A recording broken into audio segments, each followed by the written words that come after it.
आज आम यही भिडियो अष्टम श्रेणी विज्ञान बही जिज्ञासार तृतीय अध्याय स्वास्थ्य ही संपद विषय अभ्यास कार्य बा प्रश्न उत्तर गुड़िक आलोचना करवा। एक नंबरटी कही निम्न छवि गुड़िक देखा जाउथवा रोग गुड़िक संक्रामक किंबा अणसंक्रामक भाव में श्रेणीभुक्त कर।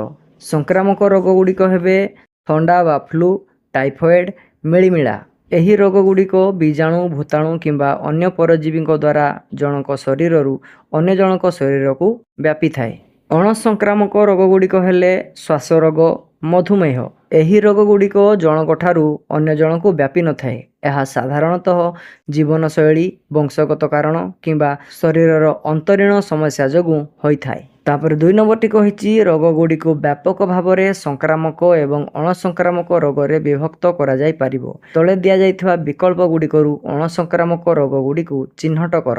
ଦିଆଯାଇଥିବା ରୋଗ ଗୁଡ଼ିକ ମଧ୍ୟରୁ ଟାଇଫଏଡ୍ ଏବଂ ମଧୁମେହ ରୋଗ ହେଉଛି ଅଣସଂକ୍ରାମକ ରୋଗ। तापर 3 नंबरटी कही तुम विद्यालय फ्लूर प्रकोप चली अनेक सहपाठी अनुपस्थित अच्छा सेतेबेले मध्य किछि पिला काशिबा एवं छिंकिबा सह विद्यालय को आसुछंती।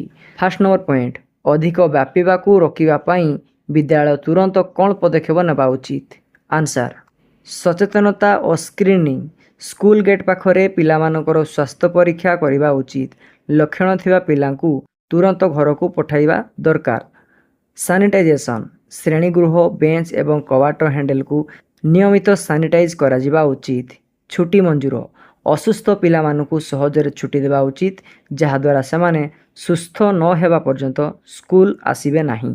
सेकेंड नंबर पॉइंट कही जदि तुम पाखरे बसुथबा सहपाठी ठारे थंडा ज्वरर लक्षण देखा जाए तेबे तुमे किपरि भद्र और विचारशील भाव में प्रतिक्रिया प्रदर्शन करिवो। आंसर मु तांको उपरे विरक्त न होई बहुत भद्र भाव में कहबी तुमर देह भल लगुना, तुमे स्कूल रो रेस्ट रूम रे बा सिक रूम रे जाई विश्राम नियो किंबा घर को जाई आराम कले भल हेबो। मु तांको मास्क पिंधिबा पाई मध्य अनुरोध करिवि। तापर 3 नंबर पॉइंट देछि तुमे एही परिस्थिति रे किपरि निजकु एवं अन्य मानकु संक्रामित हेबारु रक्षा करि पारिबो। आंसर मास्क व्यवहार स्कूल रे सदाबेले मास्क पिंधि रहिबी।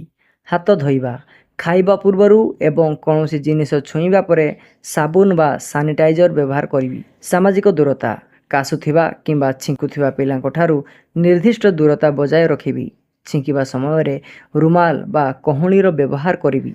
तापर 4 नंबरटी कही तुम परिवार मलेरिया व्यापीथिबा अन्य एक सहर को यात्रा करने को योजना करुछंती।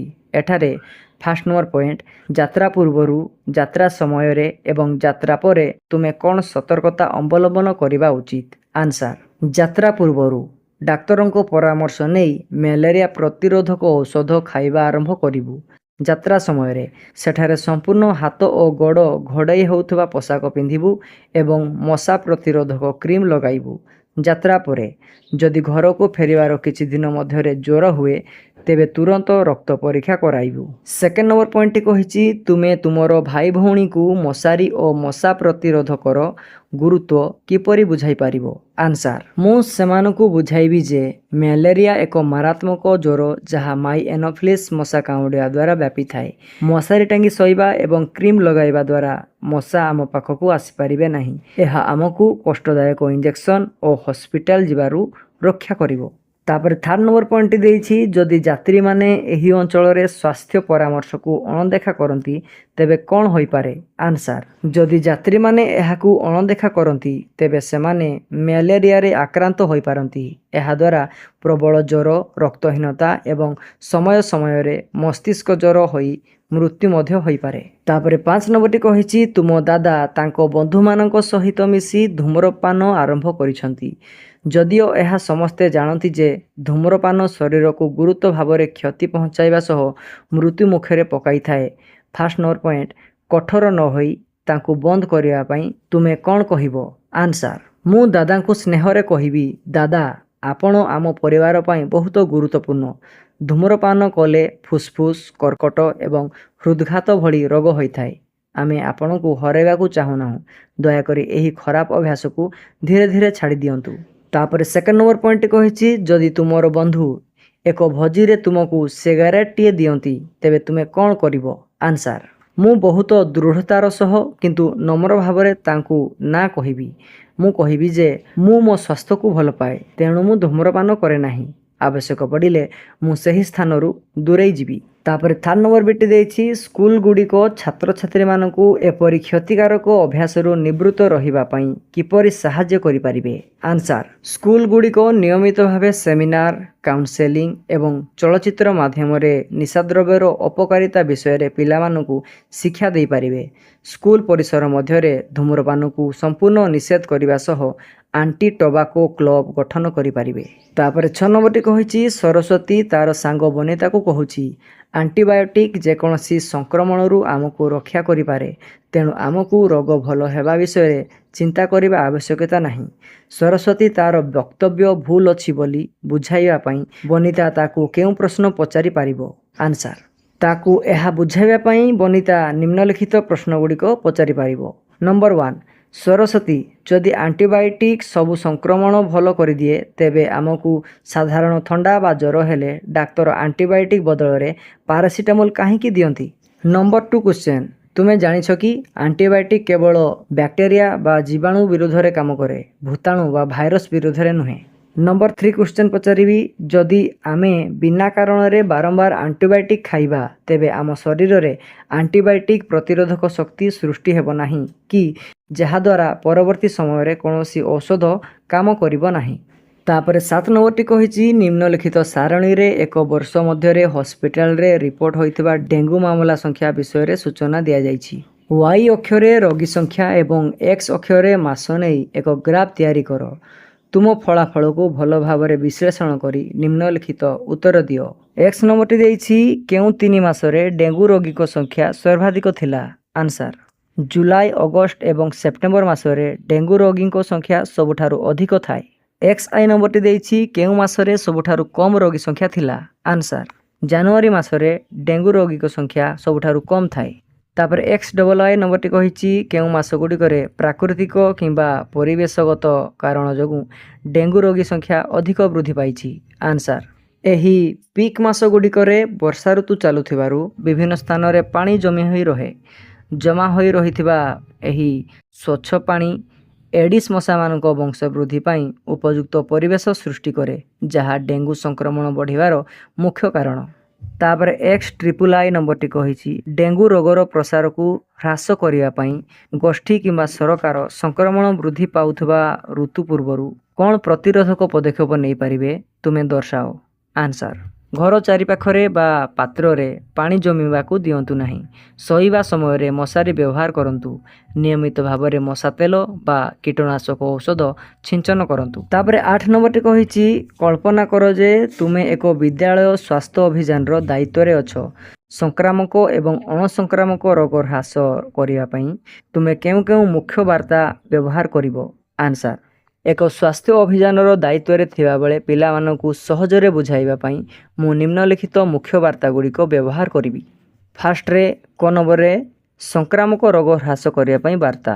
ସାବୁନରେ ହାତ ଧୋଇବା, ଜୀବାଣୁଙ୍କୁ ଦୂରେଇ ରଖିବା। ଖାଇବା ପୂର୍ବରୁ ଓ ଶୌଚାଳୟ ବ୍ୟବହାର ପରେ 20 ସେକେଣ୍ଡ ପର୍ଯ୍ୟନ୍ତ ଭଲ ଭାବେ ହାତ ଧୋଇବା। କାଶିବା ଛିଙ୍କିବା ବେଳେ ମୁହଁ ଘୋଡ଼ାନ୍ତୁ। ସଂକ୍ରମଣର ଶୃଙ୍ଖଳା ଭାଙ୍ଗନ୍ତୁ। ସଦାବେଳେ ରୁମାଲ କିମ୍ବା କହୁଣିର ବ୍ୟବହାର କରିବା। ଜମା ପାଣି ମଶାର ଘର ସଫା ରଖିଲେ ହେବନି ଜ୍ୱର। ବିଦ୍ୟାଳୟ ଏବଂ ଘର ଚାରିପାଖରେ ପାଣି ଜମିବାକୁ ନ ଦେବା। ଅଣସଂକ୍ରାମକ ରୋଗ ହ୍ରାସ କରିବା ପାଇଁ ବାର୍ତ୍ତା। ଜଙ୍କ ଫୁଡ଼କୁ କୁହନ୍ତୁ ନା, ସବୁଜ ପନିପରିବାକୁ କୁହନ୍ତୁ ହଁ। ମଧୁମେହ ଓ ମେଦବହୁଳତାରୁ ରକ୍ଷା ପାଇବା ପାଇଁ ପୁଷ୍ଟିକର ଖାଦ୍ୟ ଖାଇବା। ପ୍ରତିଦିନ ଖେଳକୁଦ ଓ ବ୍ୟାୟାମ ସୁସ୍ଥ ରହିବ ଶରୀର ଓ ମନୋତ୍ତମ। ଦୈନିକ ଅତିକମରେ 30ରୁ 45 ମିନିଟ୍ ଶାରୀରିକ ପରିଶ୍ରମ ବା ଖେଳକୁଦ କରିବା। ସ୍କ୍ରିନ୍ ସମୟ କମାନ୍ତୁ। ଭଲ ନିଦ ଶୋଇ ସ୍ୱାସ୍ଥ୍ୟ ବଢ଼ାନ୍ତୁ। ମୋବାଇଲ ବା ଟିଭି କମ୍ ଦେଖି ମାନସିକ ଚାପମୁକ୍ତ ରହିବା। ତାପରେ 9 ନମ୍ବରଟି କହିଛି, ଥଣ୍ଡା କାଶ କିମ୍ବା ଫ୍ଲୁ ଭଳି ଭୂତାଣୁ ସଂକ୍ରମଣ ପାଇଁ ଆମେ ଆଣ୍ଟିବାୟୋଟିକ୍ ନେବା ଉଚିତ ନୁହେଁ ବୋଲି ସୁପାରିଶ କରାଯାଇଛି।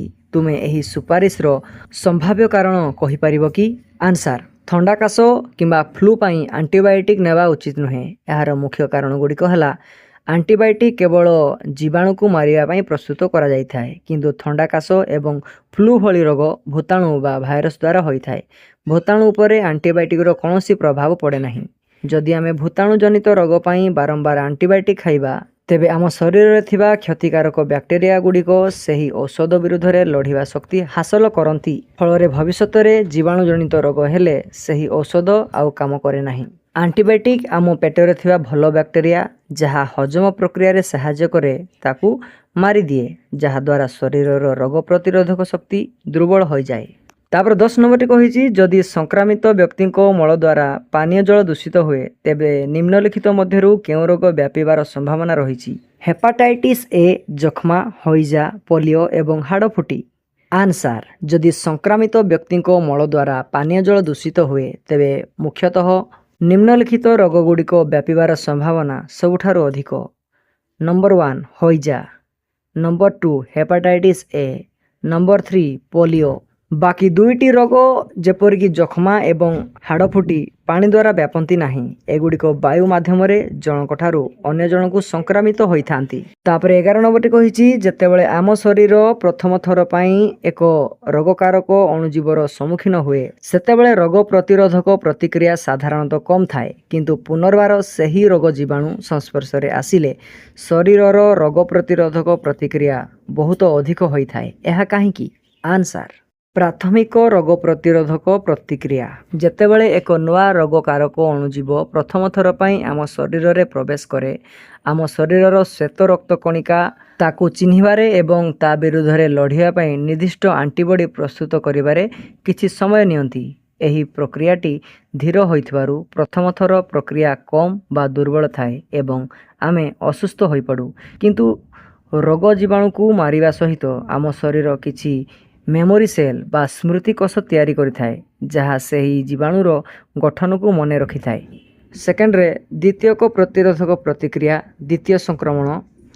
ଭବିଷ୍ୟତରେ ଯେତେବେଳେ ସେହି ସମାନ ରୋଗ ଜୀବାଣୁ ପୁନର୍ବାର ଶରୀର ଉପରେ ଆକ୍ରମଣ କରେ ସେତେବେଳେ ଶରୀରରେ ପୂର୍ବରୁ ଥିବା ମେମୋରି ସେଲ୍ ତାକୁ ତୁରନ୍ତ ଚିହ୍ନି ନିଅନ୍ତି। ଏହି କୋଷଗୁଡ଼ିକ ବିନା କୌଣସି ସମୟ ନଷ୍ଟ ନକରି ଅତି ଦ୍ରୁତ ଗତିରେ ପ୍ରବଳ ମାତ୍ରାରେ ଆଣ୍ଟିବଡି ପ୍ରସ୍ତୁତ କରିବା ଆରମ୍ଭ କରିଦିଅନ୍ତି। ଏହି ଦ୍ୱିତୀୟ ପ୍ରତିକ୍ରିୟା ଏତେ ଶକ୍ତିଶାଳୀ ଏବଂ ଦ୍ରୁତ ହୋଇଥାଏ ଯେ ରୋଗର ଲକ୍ଷଣ ପ୍ରକାଶ ପାଇବା ପୂର୍ବରୁ ହିଁ ଜୀବାଣୁ ନଷ୍ଟ ହୋଇଯାଏ। ଉଦାହରଣ ସ୍ୱରୂପ ଆମକୁ ଟିକା ବା ଭ୍ୟାକ୍ସିନ୍ ଦିଆଯିବା ପଛରେ ମଧ୍ୟ ଏହି ସମାନ ବିଜ୍ଞାନ କାମ କରିଥାଏ। ଟିକା ମାଧ୍ୟମରେ ଶରୀରରେ ଦୁର୍ବଳ ଜୀବାଣୁ ପ୍ରବେଶ କରାଇ ପ୍ରଥମେ ମେମୋରି ସେଲ୍ ତିଆରି କରାଯାଏ, ଯାହାଦ୍ୱାରା ଅସଲି ରୋଗ ଜୀବାଣୁ ଆକ୍ରମଣ କଲେ ଶରୀର ତୁରନ୍ତ ଏବଂ ଶକ୍ତିଶାଳୀ ଭାବେ ତା'ର ମୁକାବିଲା କରିପାରେ। ଯଦି ଏହି ଭିଡ଼ିଓଟି ଭଲ ଲାଗିଛି ତେବେ ଏହି ଚ୍ୟାନେଲକୁ ସବସ୍କ୍ରାଇବ୍ କରିବା ପାଇଁ ଜମାରୁ ବି ଭୁଲିବେ ନାହିଁ। Thank you for watching.